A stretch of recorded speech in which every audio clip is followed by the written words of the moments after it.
If you wrote a love letter, what would you write to? Dear double-stuffed pepperoni pizza with extra cheese, you're like a warm hug on a cold day. Dear PS260, your lightning speed and 20 teraflops of power make my heart beat faster. Dear furry fluffy pillow, you're so dreamy I never want to get up when the alarm rings for school. Dear atomic cruiser skateboard, you make my stomach flutter every time we do a kick turn. It's true, all these things can make you feel pretty great, but real love isn't actually about how you feel. In fact, true love is an action. One of the greatest love letters of all time shares what love does. Love is patient, love is kind, it is not proud. It doesn't dishonor other people. It does not look out for its own interests. It does not easily become angry. It doesn't keep track of other people's wrongs. It always protects, it always trusts, it always hopes. It never gives up. Love never fails. And the best part, you don't have to come up with this kind of love on your own. Ask God, and God will pour out love to share with everyone you meet. Then others can see God at work in you. That's why love is an amazing way to worship God with your life. Because worship is about more than just singing loud. It's all about living loud.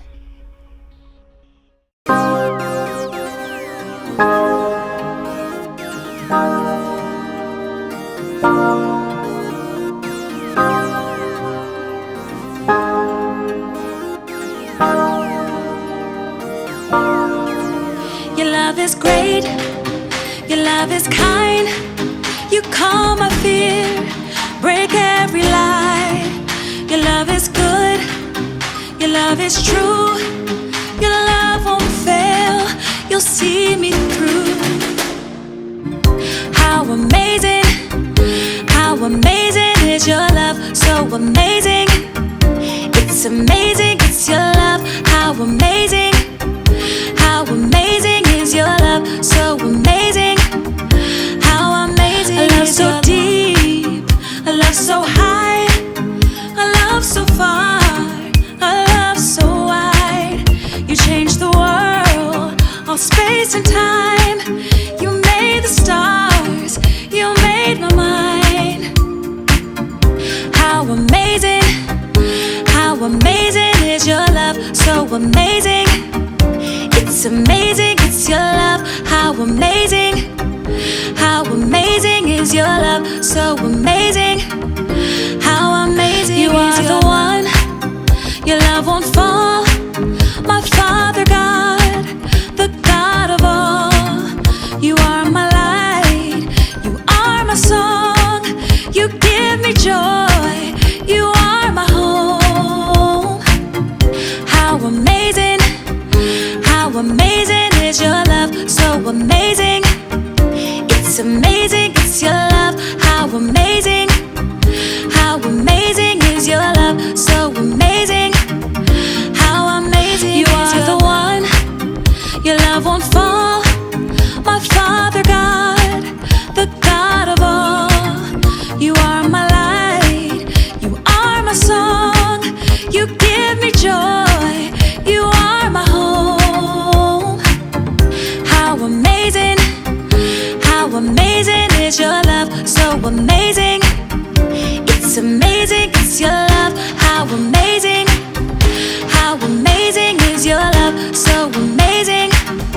How amazing is your love?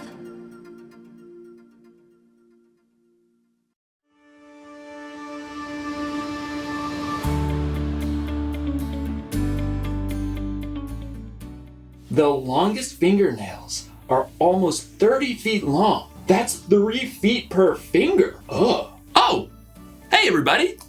It's me, Jacob. Just catching up on a little reading. I love to read. Sometimes it's just really nice to turn off all the screens and open up a good book. There are all kinds of books out there for all kinds of people. Like Westerns. This town ain't big enough for the both of us, partner. Or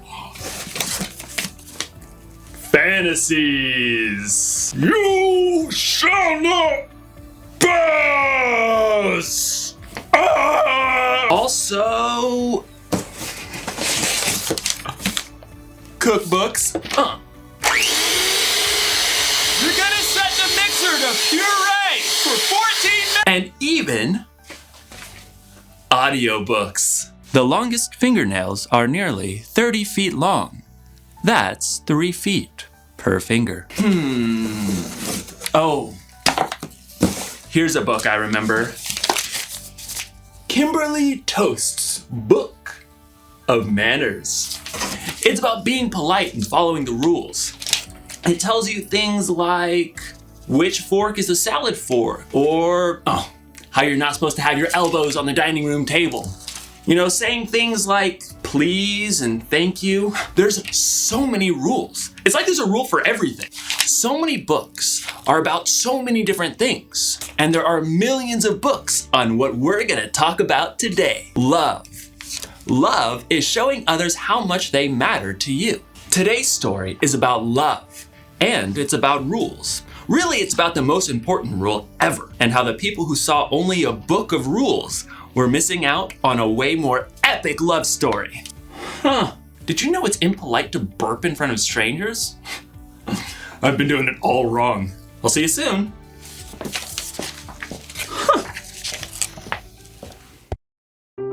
The Bible. It's 66 books of history, stories, letters, and poetry that fit together to form God's one big story. The epic adventure of how He created us and loves us so much that He made a way to rescue us. As we travel through the Bible, from Genesis to Revelation, we discover people who met God and found their lives changed forever. Now, for an amazing story, inspired by the book of Matthew, chapter 22, verses 34 through 40. Unlike the nations around them, the Israelites worshipped only one God. Hear, O Israel, the Lord our God, the Lord is one. When God led the Israelites out of slavery in Egypt, God called Moses up to the top of Mount Sinai. You have seen how I carried you on eagle's wings and brought you to myself. Now if you obey me fully and keep my covenant, you will be my treasured possession and a holy nation. Out of a deep love, God gave Moses a set of 10 rules so that the people would know how to live in their newfound freedom. Here is what God says. Don't put any other gods in place of me. Don't make statues of other gods to worship. Don't misuse the name of the Lord your God. Rest on the Sabbath day to keep it holy. Honor your father and mother. Do not murder. Keep your promises to your husband or wife.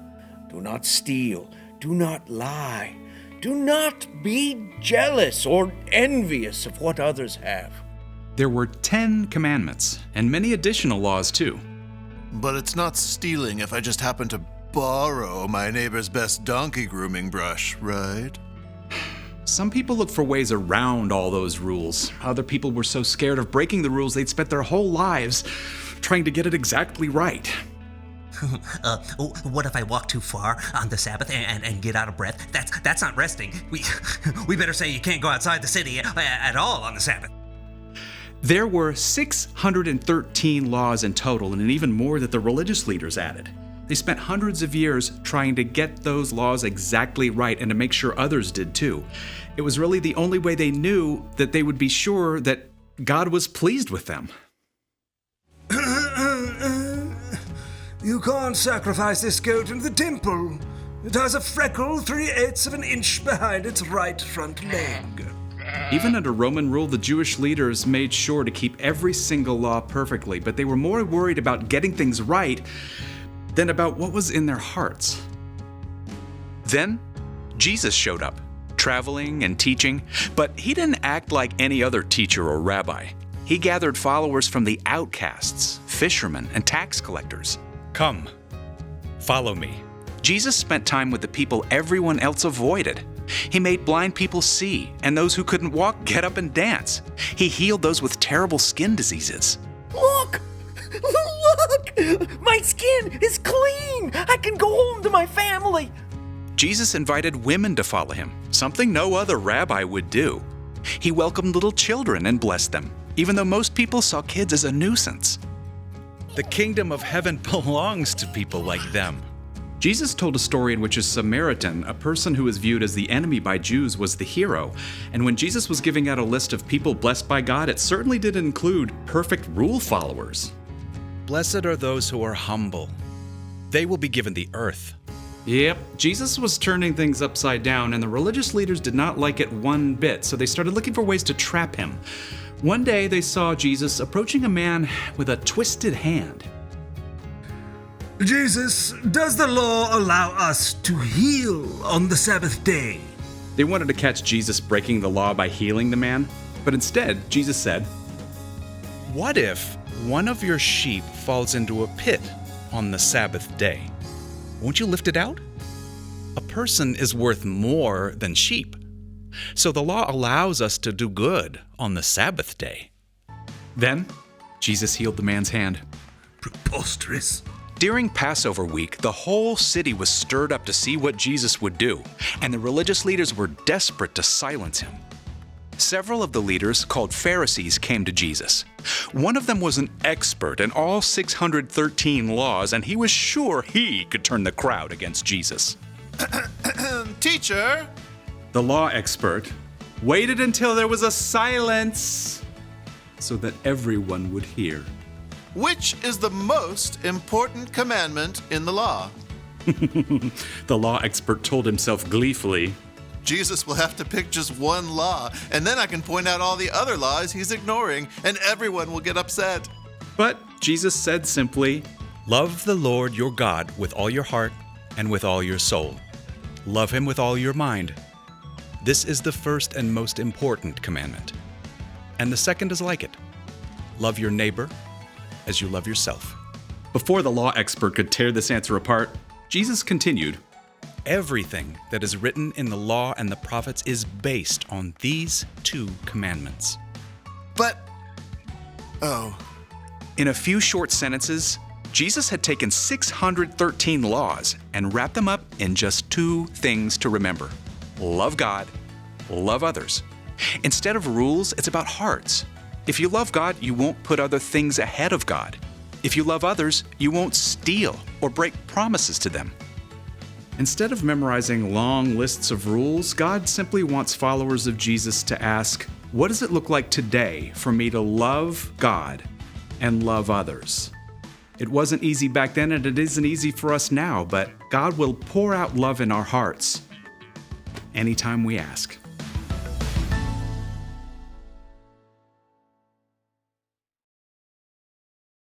There are a lot of rules in life, and some people see this, the Bible, as a book of rules. And it's true, the Bible does include God's rules for our lives, but it's way more than that. It's a collection of stories. But a Samaritan came to the place where the man was. When he saw the man, he felt sorry for him. Letters. I, Paul, am writing this letter. Silas and Timothy joined me in writing. We are sending this letter to you, the members of the church in Thessalonica, anyway, the church in that place, poems and songs. The Lord is my shepherd. And a whole lot of history. The Bible was written by a bunch of different writers over hundreds of years. And yet somehow, miraculously, it tells the same epic love story. It's about God's amazing love for people throughout history, ending with God's amazing love for you and me. And Jesus boils all of God's rules for our lives down to this: love the Lord your God and love your neighbor. Love God and love others. And I think you could even say it like this: love God by loving others. Show you love God by loving the people God has created. So when you're kind to someone in need, you're loving God. When you cheer someone up who's sad, you're loving God. When you take care of someone who's sick, you're loving God. And when you forgive someone, you're loving God. So here's the one thing to remember today: love God by loving others. That's a good rule to follow. Way better than not belching in front of strangers.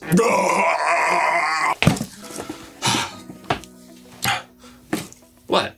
We're not strangers. Also, excuse me. I'll see you next time.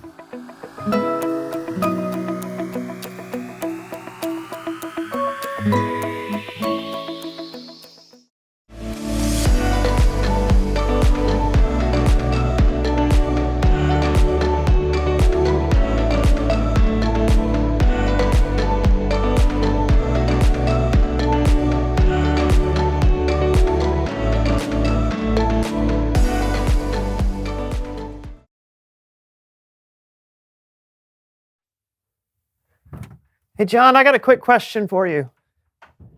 John!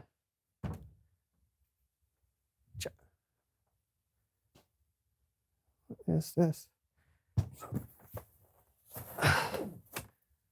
The So-and-So Show, a pop-up book of surprises.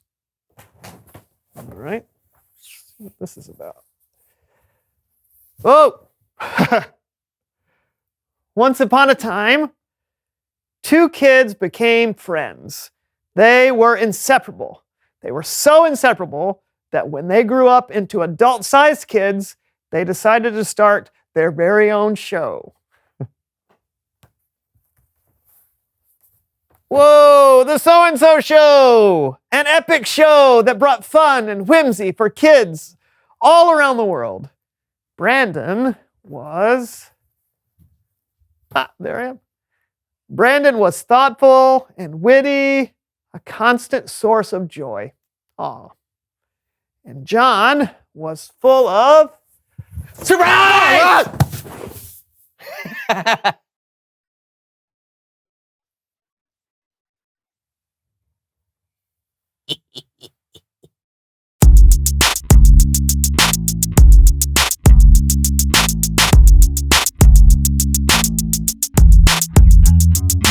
Hello, everyone. I'm Brandon. And I'm John. And welcome to the So-and-So Show. Yes, it's August. Can you believe it? I cannot. Well, believe it. It is August, and that means summer is winding down. Some of you are going to have to start going back to school. Oh, I loved school. We'll never stop learning, Brandon. Of course not. Hey, that's why we're here today, to have some fun, but hopefully to learn a little bit more about ourselves and a God that loves us. Mm-hmm. That's why we're here? Absolutely. Wow, that sounds great. Yeah. Hey, what was your favorite subject in school? My favorite Mine subject? was snack time. I don't think snacking was a subject. Potato.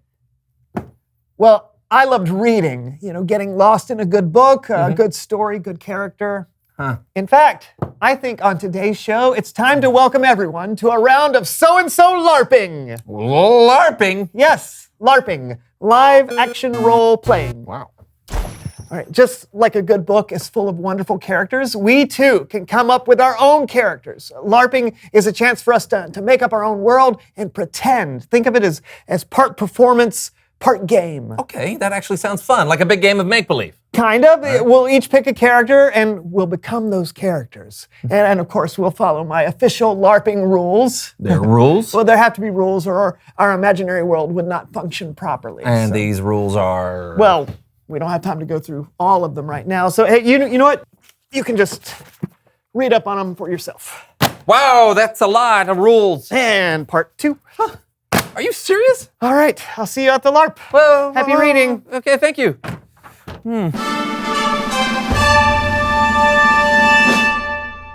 Greetings! Here I am in the land of Jamalot.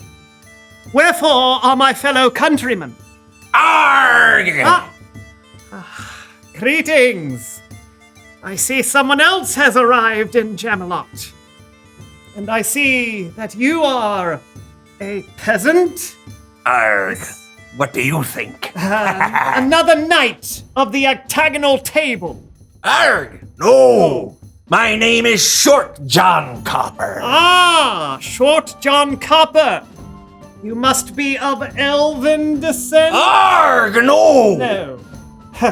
Then tell me more of where you're from, Short John Copper. Arrgh. Well, I have a ship. Aha! You must know that in the land of Jamalot, we are landlocked and only have people who are peasants, knights, or elves. Surely you read that in the rules that you were given when you entered these lands?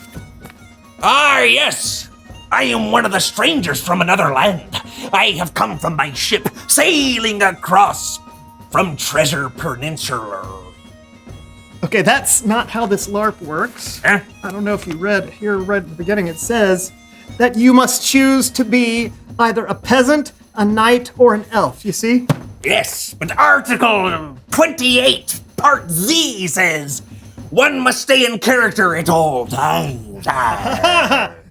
So it is clear that you did read the rules, and yet you choose to disregard them. I choose to interpret them on my own. But that's not allowed. It seems you're breaking Section 243, Article C of the rules. One person shall not judge another person's character, even if that character is a pirate. So you are a pirate? Well, you know what? You can't just say that you're a pirate. That's a completely different law. Article 235, Section Q. Be creative with your character and have fun, arg! Okay, well, I'm not having fun. Article 236, Section 229. Remember, you're not responsible for somebody else's fun. Some people are just perpetual party poopers. Okay, are you kidding? This LARP was my idea. I challenge you to a duel. As the rules state, if two players cannot overcome a conflict, they will duel with cabbage. Cabbage. They will take 3 paces, turn, and throw said head of cabbage at their opponent. Whoever is hit with the head of this cabbage first is banished from the land of Jamelot. Seems like a pretty antiquated way to win an argument. Of course it's antiquated. This LARP takes place in the Middle Ages. Cabbage. All right. Any questions? 3 paces, turn and hit opponent with cabbage. Yes. I'll count off. Turn. 1, 2, 3. Ha! What? What are you doing? What? That's not a duel. The rules say take 3 paces. Well, you didn't do it. Well, it didn't clearly state which direction the paces were to be taken. Everyone knows what direction the paces have to be. You, sir, are vanishing! And me as the last person remaining in Jamelot, I declare myself King Short John Copper! King. You're impossible. This LARP is officially over. It's Bible story time with Kellen.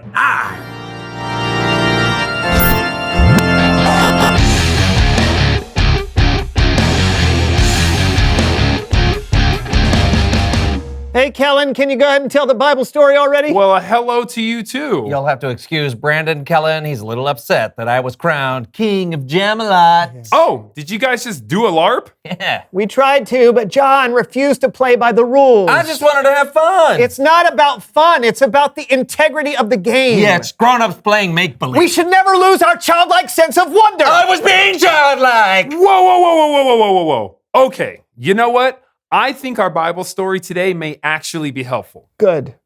Maybe it can teach John a lesson. Why don't you just take it away, Kellen? Gladly. Our story today is just a couple of verses, but in some ways, you could say it covers almost everything in the Bible. Hello, Kellens! Yeah, I'm so happy to be here. I just ate all of my energy bears and I'm ready to work out. Don't you mean energy bars? No, energy bears. Rars. I won't ask. Well, hello, Horvath. This is my friend Horvath, and sometimes he comes to help me tell the Bible story. That's right. Kellen tells the stories, and I do the exercises that help people remember with the brains. Today we are telling the whole Bible. Go. Well, okay, not exactly. Our story today is actually about Jesus. Now, in Jesus' time, they didn't have the whole Bible that we have. They have what they called the law. And the law was a ton of rules that the Jewish people were supposed to follow. Rules about how to make your food and how to treat other people and how to give sacrifices to God. And one day, a religious leader who wanted to trick Jesus asked him, "Teacher, which is the most important commandment in the law?" Jesus replied, "Love the Lord your God with all your heart and with all your soul. Love him with all your mind. This is the first and most important commandment. Okay, first exercise. Okay, I call it heart, soul, minds. Okay, you do a squat while you pull your hands into a heart. And then you jump up with your arms and legs out because you're so excited. And then you spin and shake your minds like this. We'll do this 57 times. 57? That's a hard exercise. Are you sure? Go! 1. Porcupine. Cuticle. Augustus Gloop. 57s. Yeah. So of all the rules, Jesus said loving God was the most important. But there was more to it than that. Jesus said there was another rule that was like the first. He said, love your neighbor as you love yourself. Or second exercise, neighbor hugs. Okay, you love yourself by giving yourself a big bear hug. And then you take that love and you push it out like you're throwing a love lightning bolts. We will do this 143 times. Go. 1. Sardines. Cup of Joe. Lufthansa. Venus flytrap. 147. Yeah, feel the burns. All right. So the greatest commandments are love God and love others. Jesus said that all the other rules were based on those two. What? Oh, that makes me so happy. Okay, for our last exercise, we do the love God and loving others happy dance star spraying. That sounds very complicated. No, you lift your arms and you pull in God's love. Ooh, lifting your legs with high knees like running in place. Ooh. And then you spin around, throwing out God's love to everyone's. Yeah? Okay, we will do this infinity times. Infinity times? Ready? Oh. Go. 1. Tofu. Lederhosen. Oh, Reindeer. Couscous. String theory. Mary Tyler Moore. Horvath, are we almost done? No, Callan, it's infinity times. That means forevers. We never stop loving God or loving others. Nickel alloy. Stationary. Well, you're exactly right. God's love is never ending, and our love for others should never stop either. But I think we can stop the exercise. Oh yes.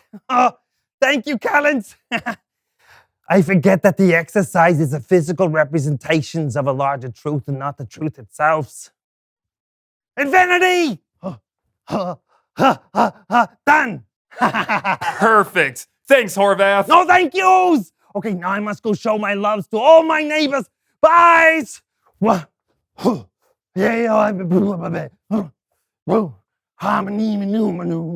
Horvath. The end. Hey, thanks, Kellen. Yeah, you know, I think I may have gotten a little carried away with the rules of our LARP. We can all get caught up in the rules sometimes, but our story today reminds us loving God and loving people is the most important. If we do that, we're allowing God to change our hearts and helping God to change the world around us. That's great. Thanks, Kellen. No problem. Hey, see you next time. Wouldn't miss it. John, I'm sorry. I forgot the most important rule of all, to love. Well, I'm sorry too. I could have tried to work with you a little more. It's all good. Arrgh, I think we've learned a lot. Reveal the question. What do you love? Yeah, maybe you love going to the beach or time outdoors. Or maybe you love reading a good book. You love your family. And your friends. Mm-hmm. Or maybe you love pushing your friends' buttons. Beep, boop, beep, boop, boop. Sorry. Yeah. Or maybe you love rules more than other people sometimes. Yeah, but we should always remember what Jesus taught. The most important thing is to love God and to love others. Talk about it with each other. What do you love? And we'll see you next time on the So-and-So Show. Hey, you know what I love? What? Cabbage. Do you really? I do. I don't love like it at all. Oh, really? Yeah. Is it moon cabbage? Yes, this is the very famous moon cabbage. Would you like some? Yes, please. I'd like some moon cabbage.